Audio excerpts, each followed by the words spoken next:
Hi guys, good evening and welcome back once again to The Ed Word. I'm your host Eddie, and in tonight's video I'll be discussing what I thought of the latest and so very good episode of Andor, the second to last episode of the first season. Next week is the season 1 finale. Rest assured, the show is getting a second season. The bad news is that the second season is the last one, but it leads directly into Rogue One, so that should be exciting.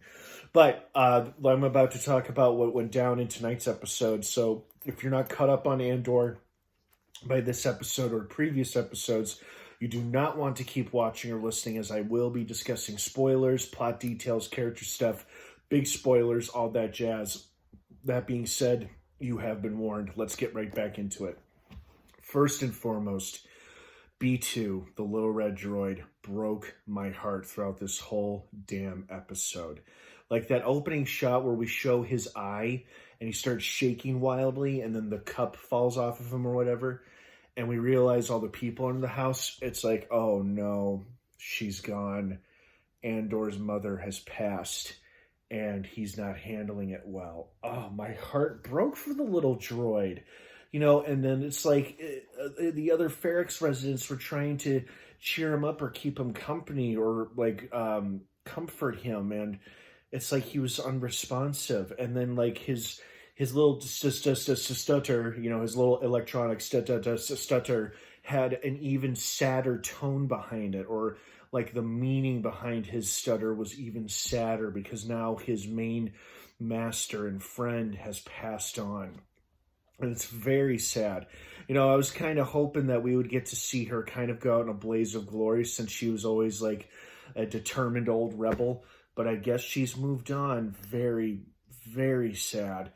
And I'm sorry to see her go. She was played by a great actress, talented lady, stole every scene she was in. And I'm surprised that they gave her such an off-screen death. I was hoping, like I said, we get to see her go in a blaze of glory, but I guess not. I guess we haven't had a big character death in a while, and this would be it, even though it happened off-screen. But man, my heart just broke for the little droid. He was so sad throughout this whole episode, and I loved how everybody tried to comfort him. And it led to Cassian's friend staying there for the night with him, so that was nice of him. But God, my heart just broke for this little droid. And then on a lighter note, I was quite amused and loved the scene where him and Melshi are caught in those fishnet things by the two locals after they get out of prison. But when the locals realized that it's really the Empire's fault and not these guys' fault for tainting their water and ruining their fish supply, they decide to let them go instead of turning them back over to the Empire, because they don't like the Empire either. So once again, a mutual hatred of the Empire is what brings our characters and unites them together. So these aliens were even nice enough to give these guys a ride back of their choosing. And of course, Cassian chose his old vacation spot right before he was picked up and sentenced to 6 years hard labor. So I'm glad it worked out for him and Melshi. And it sucks that they parted ways at the end of the episode, but it makes sense because Melshi probably found his reason, his reason, what's the word I'm looking for? His motivation to join the rebellion, because he kept telling Cassian, people got to know, they have to know what's going on, what happened to us. People have to know what's happening. We got to tell people. And Cassian seemed to agree with him. He didn't say, hey, let's go join the rebel cause, but it seemed like Melshi was very much leaning that way, which is great. And hopefully they reunite with each other before the season ends, or maybe early in season 2 they'll reunite. Who knows?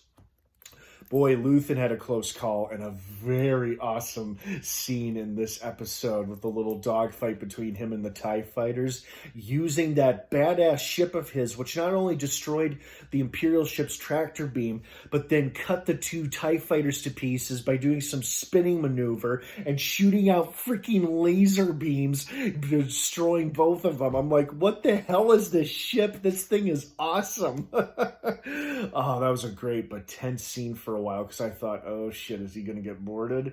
And then, the stuff with Mon Mothma was interesting. Her cousin realizing, oh, you're marrying your daughter off because you got to hide, you got to funnel some money through to support the rebels. Oh, okay.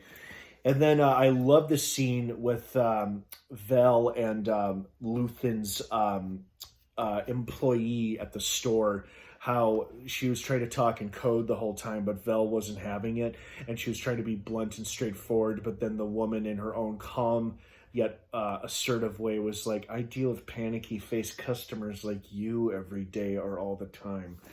And I love the super spy riddled coded message conversation between Luthen and his aide when he was on the ship before the Imperials cut him off, because I love that they were using such a coded conversation to clearly hide the fact, or trying to hide something that they knew that someone could be listening to.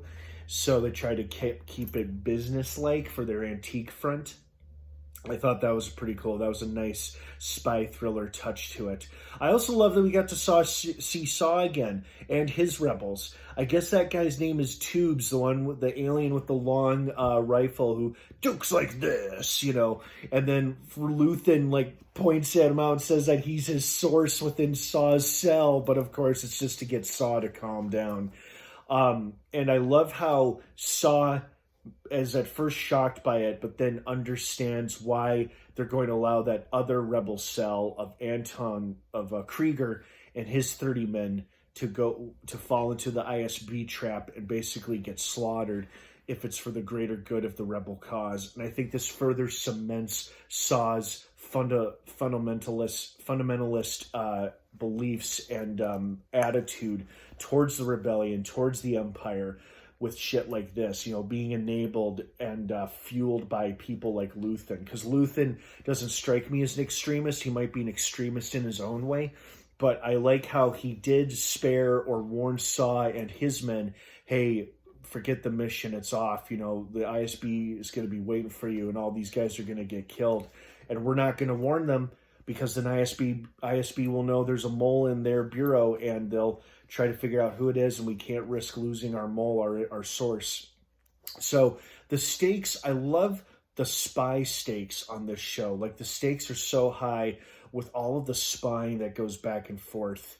And it just adds such a flavor or a layer to the rebellion. It gives the rebellion a layer that we've never really seen before. Like all the dirty spy work that must have gone on back and forth between the rebellion and the Empire. Crazy dark stuff. And I think this episode was good proof of that. Like the scene between Luthen, Tubes, and Saw was a great example of that. Great episode. So sorry about Cassian's mother. And I was more sorry for the droid and for Cassian. And it'll be interesting to see what kind of explosive reunion he'll have if he goes back home to Ferrix for his mother's funeral. There may be some twists and surprises that may catch us off guard, or something that some of you may be all predicting, but then again, it may not come true. So we'll have to watch next week to find out. Next week is sadly the season 1 finale of Andor, but season 2, I believe, is about to begin production if it hasn't already, and it should be fun. So join me next week for my hopefully very enthusiastic review of the season 1 finale for Andor. Thanks for watching, everybody. Have a great rest of your night. And of course, until next time, may the Force be with you.